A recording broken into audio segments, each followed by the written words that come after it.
Today is October 25th. It is 8:08 in the morning on a Sunday, and this is the Board State.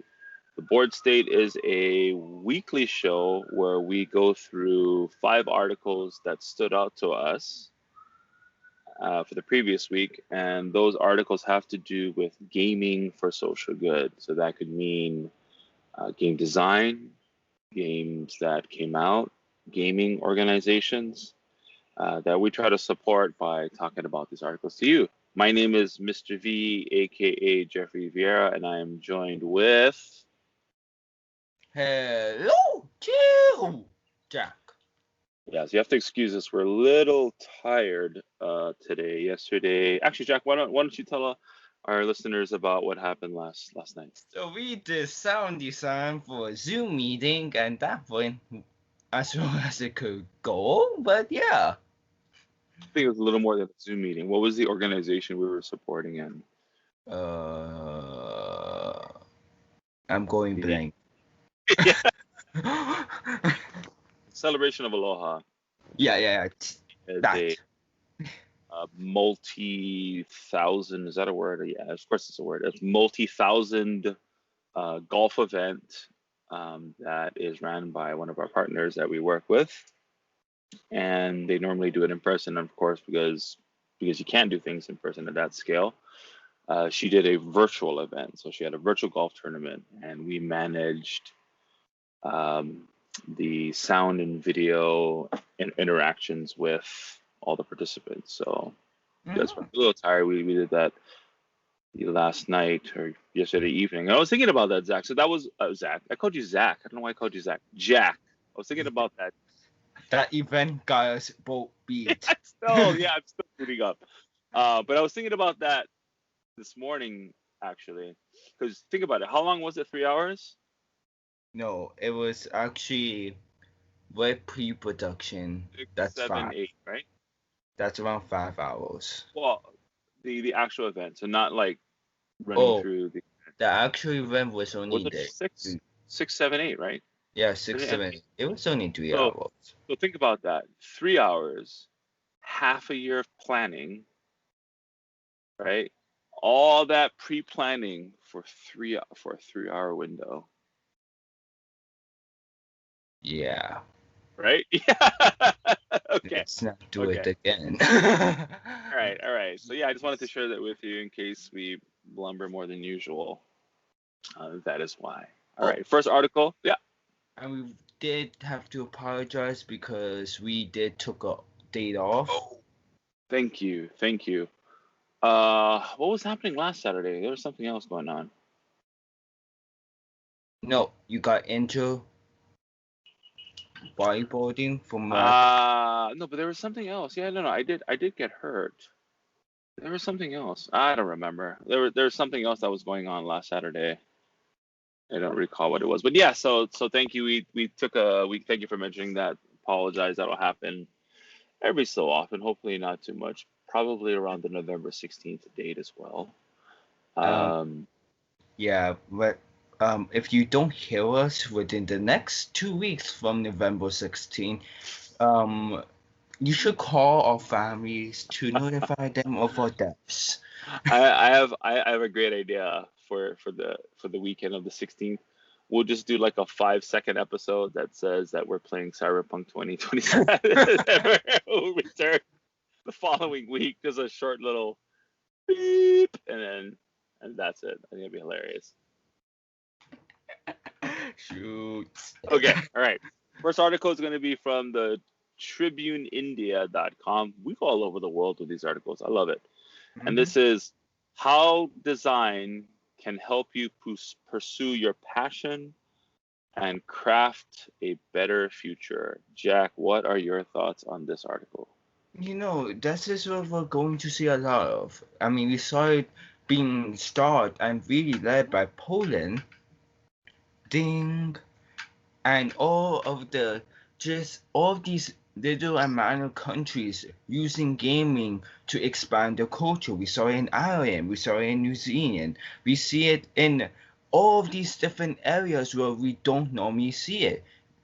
And it's due to a large part the world changed overnight, and now everybody is rushing towards new opportunities because now there's a whole new adventure for them. There is with new understandings. And game development is one of them that allowing people to create and unrestricted. So you're gonna see more articles like this encouraging people to go into game development because it's not only gonna help themselves, but it's also gonna help pride for the nation, like we saw in Poland and in New Zealand, and also create new opportunities, like we saw in New Zealand where they had the musician gap, and now that gap is being fulfilled due to them working closely with game developers. So it's just one of those feel-good articles where we highly recommend you could keep an eye out for because you're going to see more of it in the coming future. Yeah, absolutely. Now, to speak to this article, so Manisha Mohan, was she?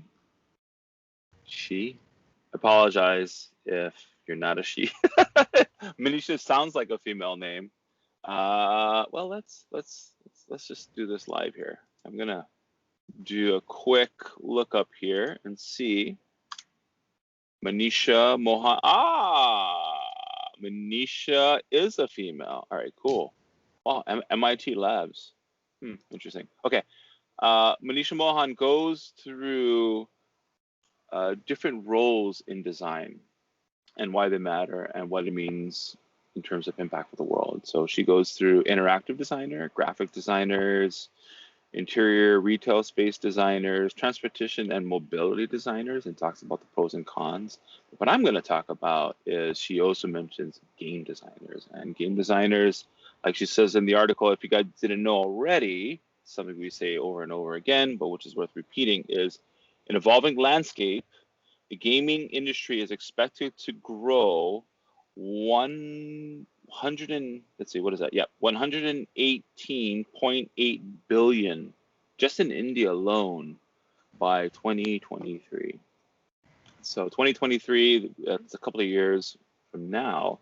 So if you wanted to place your bet on something that's on an industry that's going to be very, very fruitful, game design, right? Game design. So yeah, I mean, and not just for financial rewards, of course, but which is nice, but you can help create a better future. Mm-hmm. Okay. Any other thoughts on this one, Jack? No, I actually don't. Okay. How design can help you pursue your passion and craft a better future, not just in game design, but in design in general. All right. Next article is by UpRocks. That's rocks with 2 X's. And it is Strike as a cooperative board game perfect for the struggles the present moment. I guess that's the struggle symbol. Jack, what are your thoughts on this article? Oh my god, I had an ice cube. We're gonna see more games like this, and it's going to showcase a lot of more ideas than what you're normally used to. And we're gonna see games from the opposite side as well. And I really encourage game developers to do that, to really showcase what they believe in, no matter what side you're on, whether it's right or left. And so but probably the most compelling thing about this game is that it's not how they portray it, it's that the media which they showcasing it, which is cooperative games. And quoting from the article, cooperative games can always slip into familiar problems of an alpha gamer, making decisions for everyone, but Shrike seems designed to unlearn that and genuinely have players work together.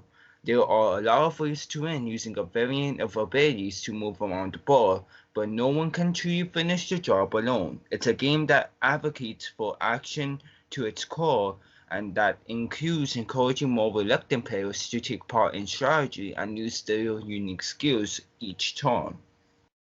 And so, just from that stuff alone, they have their core ideas about how they want to portray this game, but they're making it fun and unique by changing up game mechanics to make it more understanding and how fits with the theme, and actually reshaping cooperative games continuously.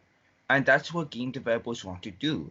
They want to take a traditional game mechanic, for example, cooperative games, and flip it on its head just a little bit, but making it more accessible or making it more appealing at its end result.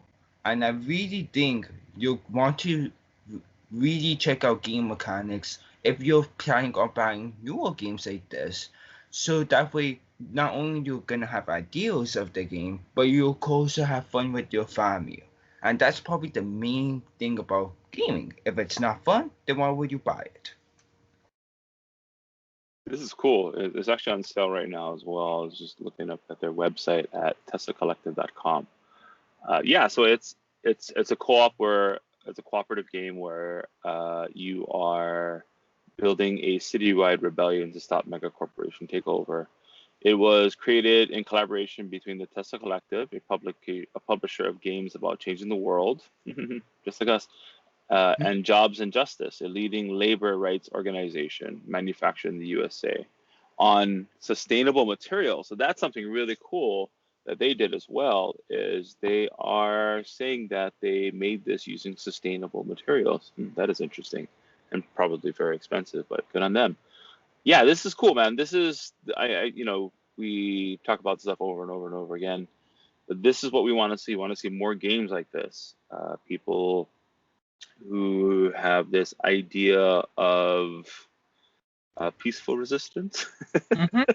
But I mean, they just, it doesn't matter what your political views are, rather than go out and burn down a building or attempt to burn down a building or point guns at people, you can make a game about it and get your frustrations out that way and have people step into your world and play collectively and solve collectively in that landscape. And this is a fine example for that.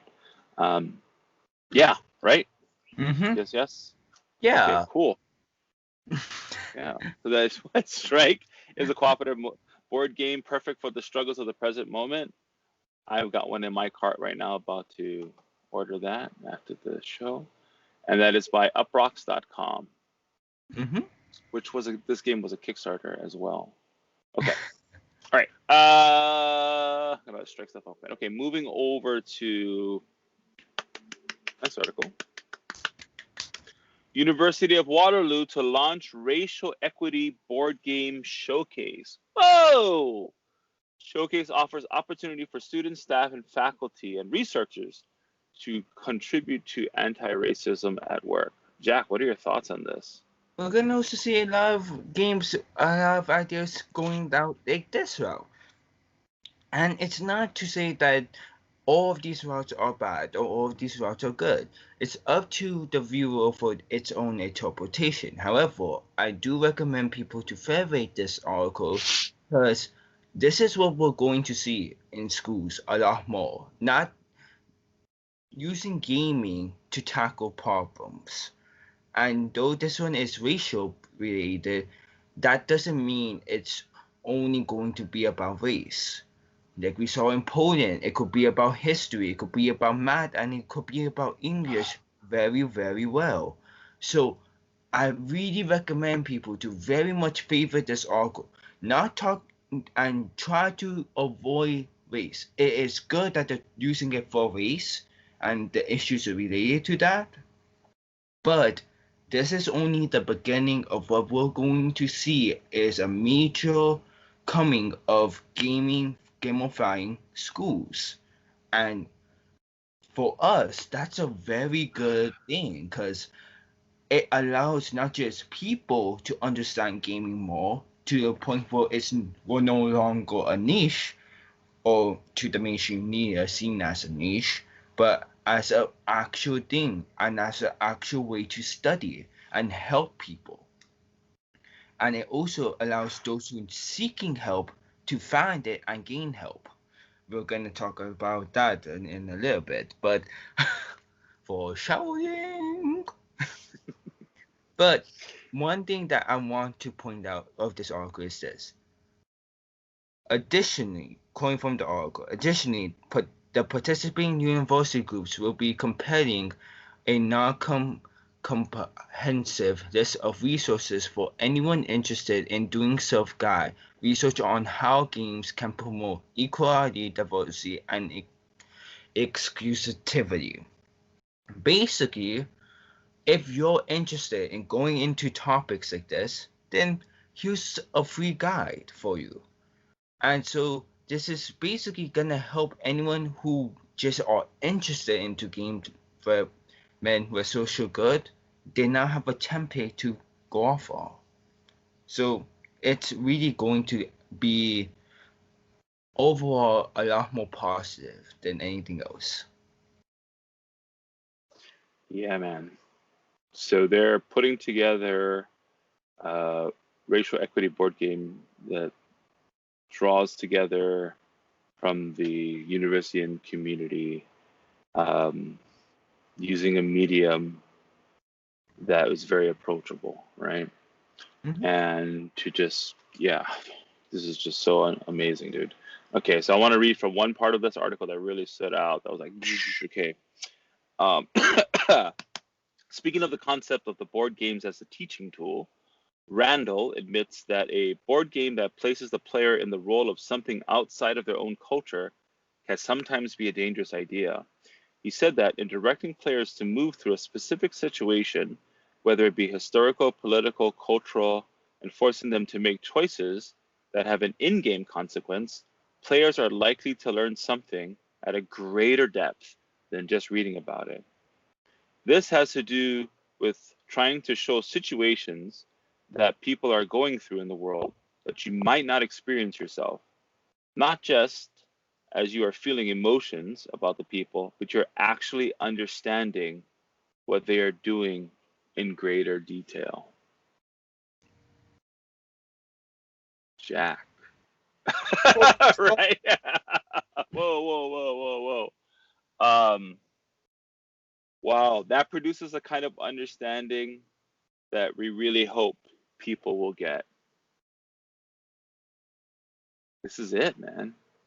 This is exactly it. It's just it's just so reaffirming, because these are the things that, you know, whenever we're in meetings or talking to people or whatever, that we're trying to tell them like this exactly. And it's so reassuring to hear other people out there saying the same thing that we are. Yeah. Whoo! Okay, so that is University of Waterloo to launch Racial Equity Board Game Showcase by KitchenerToday.com. All right, now we're stepping into just some Jack articles here. So throughout the week, I picked some articles, Jack picked some articles. We try to make that as even as possible, but it's 5 articles, so there's always going to be one person that has a little more articles. So here we are with the first article: How video games are saving those who served. Okay. By Wire.com. Jack, what is this article about? If you're like Mr. V, I'm gonna have a hard time convincing you on this article, so hear me out. Anyways, but What? So this is what one thing that gaming has. You just go on. I gotta open this box while you're doing this, just so that I have something to do while you're talking. Gaming has always helped out with a lot of people, and one of them is basically those who solve. And it's not, when I mention those who solve, it's not just now military, it's also medical personnel, teachers, and all of that. This is on the focus on military and mental health, but it also can be applied to other fields of high stress and high intensity, being a police officer, being an EMS, or being a fireman. Gaming can offer an escape for a lot of these people, and this article really showcased this and really allows the reader to understand the benefits on gaming. For example, this the main guy they were interviewing had COVID-19 and was getting depressed because not only was he a soldier, but he now can't even do his job, and now he's sick, and now he can't even see his family now. So, but gaming was there to help him push through that and allow him to cope with this disease that he had to go through. And he got him better, and now he's gaming religiously. And he's not the only one who had to go through that story. There is millions others. They don't have to be military personnel, and they don't have to be fighting in a war. It's just that gaming can really help save people who is struggling mentally, especially now. And this is one article I highly recommend people start and favorite just to read if they ever had problems with mental health or just like other stuff, so that way they could really understand the options gaming could offer. Cool. Oh, and Okay. there's Animal Crossing. What's that? There's Animal Crossing. Where? And there are. Ah, cool. Yeah. Animal Yeah. Crossing is cool. Okay. How video games are saving those who served. Very, very serious subject with PTSD. And yeah, I mean, when they come back, you know, it's like being in a race and then just stopping, right? Your heart is still going. Some of the traumas that they go through, I can only imagine, man. So anything, whether it's pharmaceuticals that, you know, some would deem illegal, that you know, that the John Hopkins University is, you know, showing that is helping these soldiers, which is crazy traumatic experiences, or yeah, using a medium like gaming to, you know, help alleviate some of that suffering. Because you know, they're coming home to their families, right? And like their kids are like, "Daddy," and the kid like runs up to them too quick, and then you know they go right into like a fight. It was serious stuff that, you know, no human being, for whatever side, right? Enemy, you know, that side, this side, that side of the fence, this side of the fence, whatever, should be going through. Yeah, so just another way gaming can help cure the ills of the world. By wire.com. Okay. On a lighter note, just bring the sun back up. Is Celtic and Irish mythology an untapped niche in gaming? By the coalition.com. Jack, what is this article about? It's really what it sounds like. And I can't make this up. The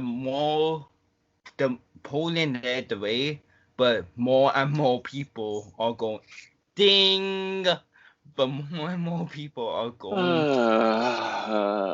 They're representing their cultures. We saw it in New Zealand. We're starting to see it in India, and now people are speculating it's now going to be Ireland and the myth and the history and mythology of that people. We will see a lot of these games coming out, going into particular countries and particular cultures and trying to explain that to the world and showcase it to the world. For example, this article, one of them, I will want to read this verbatim, but I can't because, you know, I will get copyright. But one of the key points I want to show is that there have been some games over the years that have taken ideas from Celtic mythology, but a lot of these are not considered particularly mainstream. In the 2008 offering from Aberdar Studios, Mano Cross of the Four Branches is an example of a Celtic-inspired game for PC that fell under a lot of players' radars. Recently, though, there was a much more popular game based on these times, Hellblade. And it goes on into explaining why Hellblade is actually helping out and pushing this new culture wave. And with every major game like this, For example, Poland, The Witcher. New Zealand is probably gonna have their own. Hellblade for Ireland. It also brings a renaissance for that game development. Because now you got game developers up and coming are inspired to create more about their culture in their region. While at the same time, you also have players getting inspired to become and do gaming art, be a gaming musician, and being gaming sound because of the game about their culture. It's gonna help gaming overall if more people play games that's about particular niches, and also it will help more people to not only have fun, because now there's newer games and newer things that players are could join in, but also just another thing is that it will offer a new experience overall for both developer, producer, and player. Favorite is Oracle and Docs. Jack, Yeah. you're right. You're absolutely right. Poland strong. So while you were sorry for my face expressions on the video. So yeah, I mean, and I knew that there was a studio or two, and I knew that there's a lot of game designers like Nasi Trebacek from Portal Games, is Polish designer, and I knew there was a few board games that I dug from Poland that came out of Poland and things like that. So I figured I'd just do a little Google search, while you're chatting, just curiosity's sake. Just look up list of video games created in Poland, and then a list of board games, just the top ones, right? Dude. Okay. I don't know how in my adult aging Portuguese wine brain, that I somehow thought this war of mine was designed. So, dude, okay. This war of mine, the designers, is they based the game off of experience. And we're gonna go off a little tangent now, but it's fine. We got a lot of time. But they based the game on experiences that they experienced, and then created a game around his visceral experience. That was not that the game did not take place on the Galapagos Islands or in Acapulco. Dude, The Observer, my favorite cyberpunk game, pretty much. That's a Polish game, dude. The list goes on and on and on. And from one of the articles that I brought up, what it was that a lot of games that are coming out of Poland, you just don't realize it's coming out of Poland. Dude, the artist from Scythe. So all that art that you're seeing is the dude's Polish, dude. It just goes on and on and on. Like, we could literally do an episode where we just review the top 10. I'm just like, I just can't believe this, dude. Wow. Yeah. Anyway, let's get back on topic. Thank you. Unreal, dude. It's just unreal. So we're not just talking about like new games, like within the last year. Like, they've been, before this government mandate to incorporate game design across Poland. We're talking about these guys before it was cool. We're just cranking out games because that's what they wanted to do. Yeah, I'm afraid to say Poland's strong. It even hurts me to say it because Jack always says I don't want to say it. Poland's strong. Okay. Wow, it's just such a. It's like we're breathing oxygen, really? Okay. Focus, Jeff. Yes, Jeff. Okay. Is Celtic and Irish mythology an untapped niche in gaming? Yes. Well, is mythology done right in untapped? Well, non-popular mythology, right? We have Arthurian legends, and of course the North legends, which I still think is very, very cool. But it's a well played card already. I mean, Google Viking related games and or music and or movies, and you'll spend the rest of your day looking at. So it's still cool, but it's a well played card, right? Right. And so the key with this though is when you're looking at an untapped mythology, a cultural mythology, if you're going to use the mythology as is and not like retheme it like what we tend to do, right?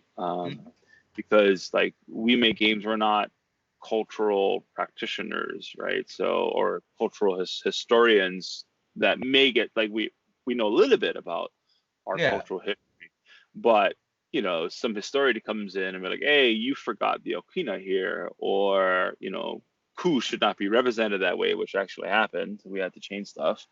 But yeah, so if you're going to use actual historical stuff, partner up with people who know what they're talking about, pay them money, and protect yourself that way. That's the best form of mythology insurance that that I can recommend.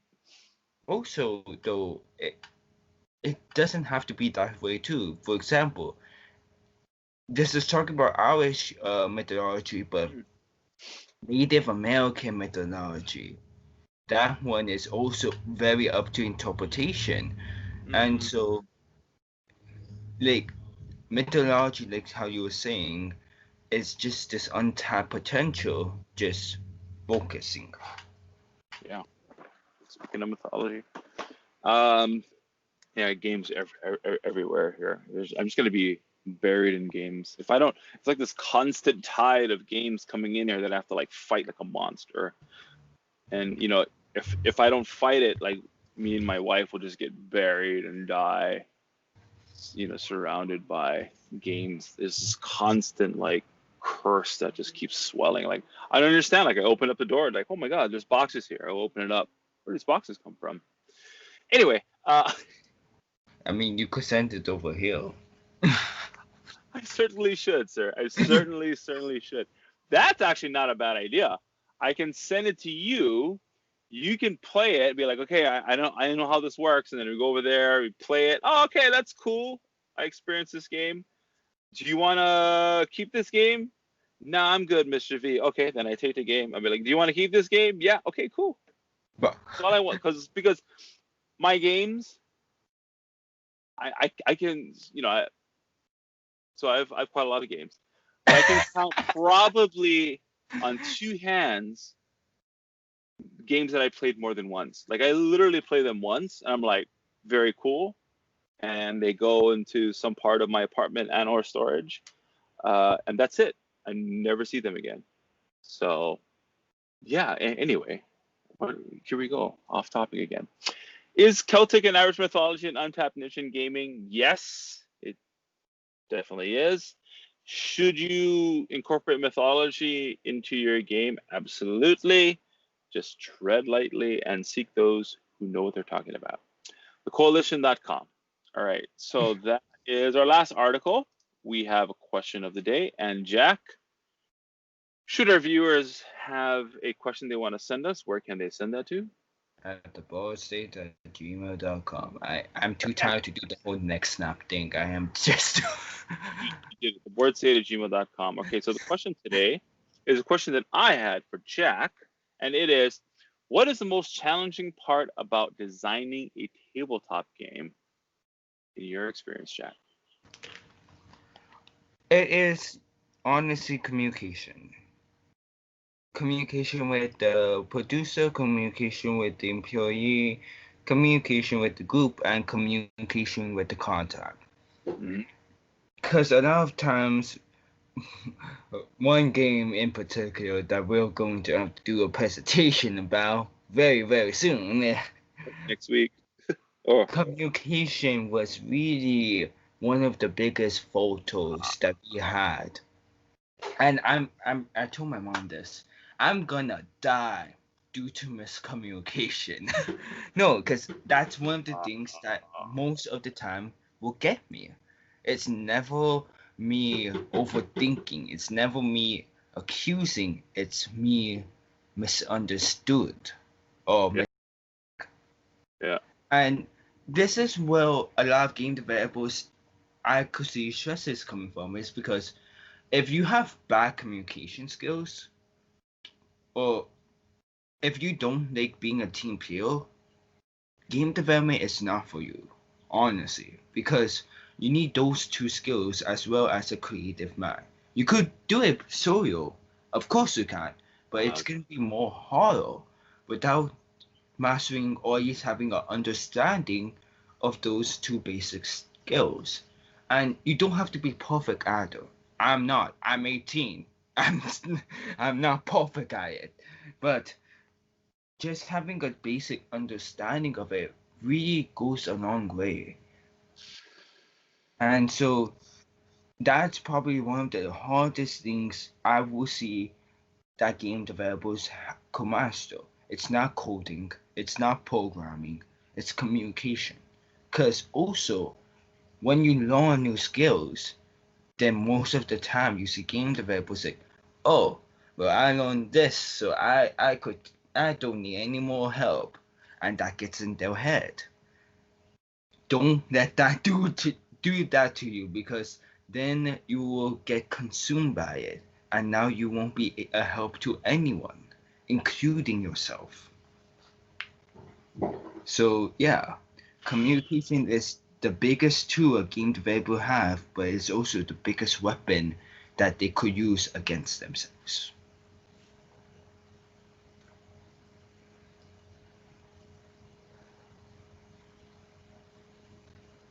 wow. Well said. Okay, that's gonna do it for our show. Well done, Jack. Wow, that was, dude. Yeah, we should just cut that out. We should take that part and cut that out as like a separate video and say what is the most important tool in designing a game. Boom. All right, that's gonna do it. Thank you all for listening. Have a Mm-hmm. fantastic week, and we will talk to the universe again next week, Saturday. When is Halloween? The 31st. No, I know, but is that a Saturday or a Sun or a Friday? Oh, damn, that's a Saturday. Okay. All right. Well, thank you all for listening. Have a great week.